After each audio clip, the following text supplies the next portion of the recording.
les différents types d'esprits qui accompagnent les hommes. Donc le texte base, c'est Apocalypse 4, verset 5, Apocalypse 5, verset 6.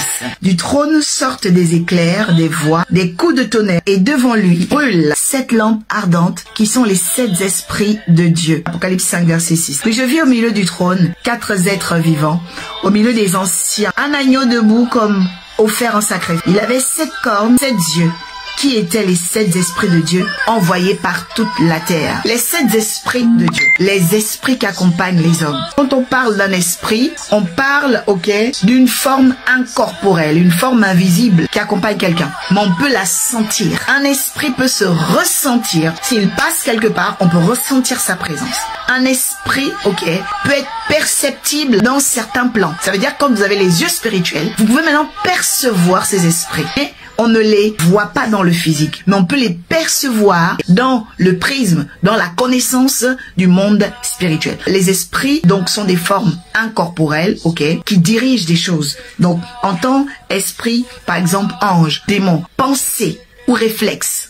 La pensée aussi provient du monde des esprits. Parce que un esprit, tu peux ne pas le toucher, mais attention, tu peux l'entendre. Un esprit, d'accord, c'est un souffle. C'est comme une vapeur qui est invisible du point de vue sensible et physique, mais qui a une intelligence. Donc, le monde spirituel, peut être connu selon votre disposition. On peut aussi parler d'esprit comme la puissance invisible qui dirige quelque chose. Par exemple, vous avez un corps, vous avez une âme, mais vous êtes dirigé intérieurement par des pensées. Alors ça vient des esprits qui vous accompagnent. Alors, quand on parle également des esprits, il faut savoir que les esprits sont très intelligents. Ils ont des fonctionnalités, des pouvoirs, des capacités. C'est pourquoi chaque homme, que tu le veuilles ou non, en fait, il est accompagné par un esprit. Mais tu dois découvrir quel est l'esprit qui t'accompagne toi, que toi tu es venu incarner dans ce monde, qui te fait du bien, et quel est l'esprit qui te déphase, qui te ruine, qui peut venir pour changer les bonnes choses dans ta vie. Il est important, bien aimé, de comprendre le monde spirituel dans le point de vue,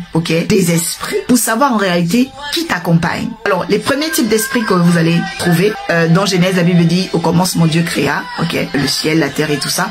Vous allez remarquer que les premiers esprits qui existent, ce sont les esprits de la nature, On appelle aussi les esprits élémentaux. Alors, les esprits de la nature, ce sont les esprits des eaux.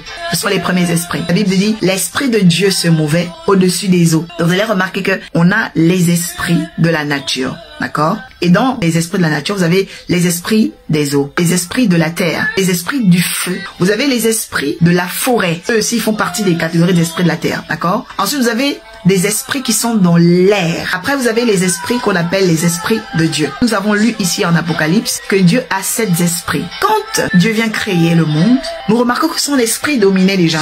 Son esprit était au-dessus. Dieu travaille avec 7 esprits, mais il y a un esprit qui est particulier à lui-même qu'on appelle le Saint-Esprit. D'accord? L'esprit de Dieu. Mais au-delà de l'esprit de Dieu, il faut savoir que Dieu travaille aussi avec d'autres puissances autour de lui. Regardez par exemple quand Dieu va créer l'homme, il dit « Faisons l'homme à notre image et à notre ressemblance ». Mais c'est qui?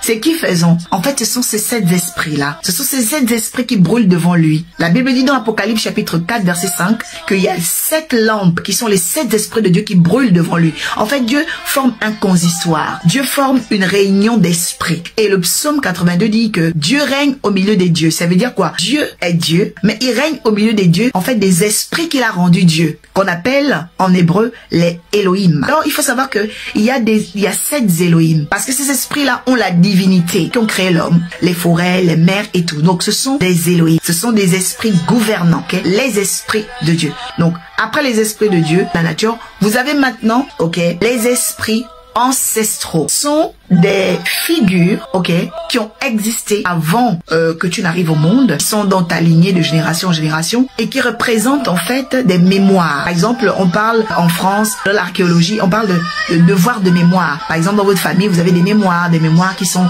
importantes pour vous, des légendes. Par exemple, au niveau du Gabon, on parle des mémoires Écan, les mythologies. Vous avez aussi, par exemple, en Europe, on parle de Zeus. Vous voyez, ce sont des mémoires. En fait, on les appelle les esprits ancestraux, Parce que tu ne peux pas être une femme spirituelle, tu connais pas le monde de l'ancestralité. Parce que tu le veuilles ou non, eh ben les ancêtres, ils existent. Voilà. Il y a des gens qui, parfois, sont captifs des esprits ancestraux. Vous allez les appeler, par exemple, démons. Vous allez comprendre que tous les esprits ancestraux ne sont pas des démons. Quand on parle, par exemple, du Dieu d'Abraham, d'Isaac et de Jacob, ce sont des ancêtres patriarcaux. Dans la racine chrétienne, le père, donc, qui est Abraham, qui a rencontré Dieu, a eu pour descendance Isaac et Jacob. Jacob qui après est devenu le père d'Israël. Israël où Jésus est né. D'accord? Qui sont-ils? Ce sont des ancêtres patriarcaux. Donc, l'ancestralité, ok, c'est la provenance de l'homme. Après les esprits ancestraux, il y a des esprits qu'on appelle les esprits du monde. Tu parles de ça, mais tu ne te rends pas compte, hein, quand on regarde aujourd'hui l'esprit, la musique urbaine,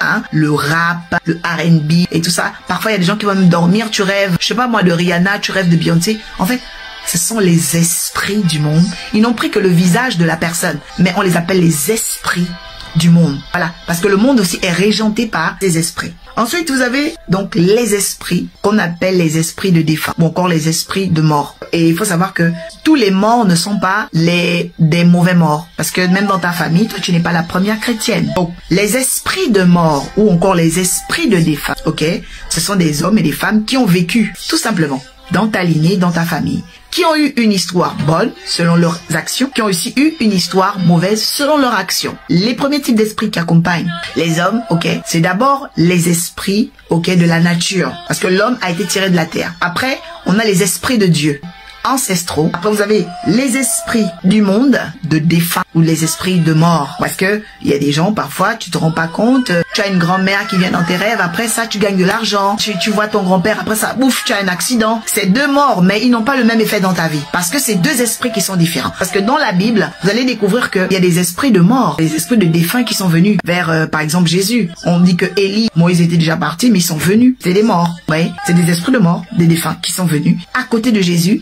à la montagne de la transfiguration. Donc, on voit ici que ces esprits de mort-là étaient venus. Mais ils sont venus faire quoi? Ils sont venus pour ramener la lumière à Christ. Donc, vous voyez que tous les morts ne sont pas des ténèbres. Après notre séjour terrestre, où est-ce qu'on va être? Eh ben, nous allons découvrir cela parce que chaque homme est accompagné par des esprits. Chaque homme aussi est au service de certains esprits. Consciemment ou inconsciemment, tu peux être au service d'un esprit dont tu n'as pas connaissance. Mais je prie afin qu'à partir de ce jour, l'onction qui est dans ce message, qui vient planter le décor de la connaissance et de la révélation, te sorte de toute ombre, de tout voile, pour que tu accèdes vraiment à la connaissance de qui t'accompagne. Il y a aussi des esprits qu'on appelle les esprits humains, qu'on appelle aussi l'esprit de l'homme, ça veut dire les esprits de la personnalité d'un homme. On va dire par exemple qu'il y a des esprits, ok, que vous le voulez ou non, ce sont des esprits joyeux, c'est humain, qui apportent, ok, à l'homme, voilà, de la gaieté, des esprits joyeux. Mais aussi des esprits humains, qui sont méchants. Donc dans la personnalité de la personne, elle est méchante, c'est comme ça, c'est l'esprit humain qu'elle a reçu, et je déclare que ça, vraiment, tu vas comprendre qu'on peut changer aussi son esprit. Dans le monde invisible, dans le monde spirituel, on peut changer. Peut-être que tu avais un mauvais esprit, hein, qui vient pour casser tes affaires, tes relations, voilà. Ou un mauvais esprit peut-être d'un mort te perd. Ce que je vais vous dire aujourd'hui, c'est que qu'importe l'esprit qui vous trouble, l'esprit qui vous fait souffrir, vous pouvez le changer. Mais vous devez en avoir conscience déjà qu'ils existent. Parce que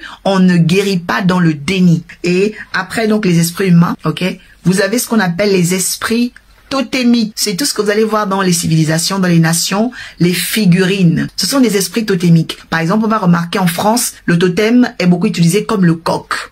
Hein? Vous allez aller ailleurs dans le royaume Congo, on va voir le léopard. Donc il y a des esprits qui sont des esprits totémiques. Parfois toi tu es là, tu es chrétienne, mais il y a encore un totem qui te fatigue. Aujourd'hui, le Seigneur va exposer cela. Il va mettre en lumière et il va te donner la sagesse pour sortir cet esprit de ta vie. Je t'ai dit, tout est possible dans le monde spirituel. Tu peux changer la présence d'un esprit qui n'est pas bon. Il y a des esprits totémiques. Par exemple, dans ta famille, voilà, on va avoir un totem comme le serpent, vous voyez, d'autres pays, la Côte d'Ivoire, on va dire l'éléphant, vous voyez. Donc, ce sont des esprits totémiques. Il y a beaucoup de catégories, de types d'esprits qui peuvent accompagner un homme. Et lorsque vous n'êtes pas au fait des esprits qui vous accompagnent, bah, c'est un peu compliqué. Vous pouvez subir des échecs à cause d'eux. Oui, parce que vous savez, même entre êtres humains, si quelqu'un te parle, toi tu réponds pas, tu frustres la personne. Alors beaucoup d'entre vous, vous avez frustré les esprits. Je parle ici des bons esprits, hein. C'est-à-dire qu'un bon esprit que Dieu t'envoie, ben, toi tu ne sais pas comment parler avec cet esprit, comment l'utiliser, comment le promouvoir, ben, tu vas le frustrer. Par exemple, il y a des esprits aussi, des esprits donc d'anges. Donc on va ouvrir Apocalypse 19, 10, vous allez voir.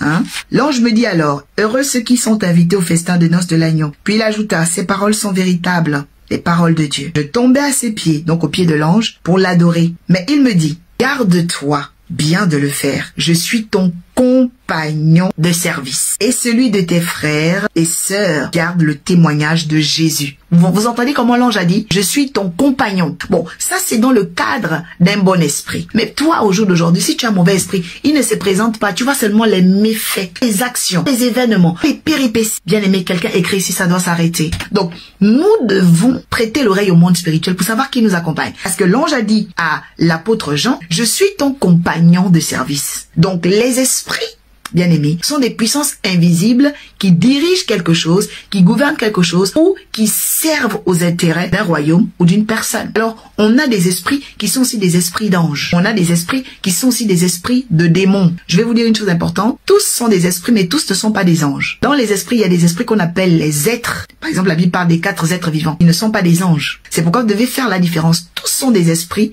mais tous ne sont pas des anges. Et si tous, sont des esprits, ils ont des catégories, ils ont des noms. Il y a des gens qui vont dire, ah oui, j'ai vu un esprit des eaux. Oui, c'est plus sûr de dire un esprit des eaux que de dire un ange de l'eau, parce que l'ange est censé être le bienfaiteur, d'accord? Mais le démon est le malfaisant. Donc c'est pourquoi il faut faire très très attention à comment on va catégoriser, les choses qu'on voit dans le spirituel. La Bible dit que il ne faut pas adorer les anges. La vraie transgression de beaucoup de gens, c'est qu'ils rentrent dans l'adoration des anges, ils rentrent dans l'adoration des esprits. Vous voyez, l'ange dit ici à l'apôtre Jean, garde-toi de le faire. Ça veut dire ne m'adore pas. Pendant que dans les sciences occultes, par exemple, ils adorent les anges. Et c'est cette adoration que le Seigneur ne veut pas parce qu'elle est présentée comme étant une transgression. Il a dit, je suis ton compagnon. C'est pourquoi le thème de cette émission, c'est les différents types, d'esprits qui accompagnent l'homme. Parce que ce sont les anges qui nous accompagnent, Nous, on ne les adore pas. Nous, on ne les sert pas. Et alors, il va dire, leur Dieu, le témoignage de Jésus, il dit, c'est l'esprit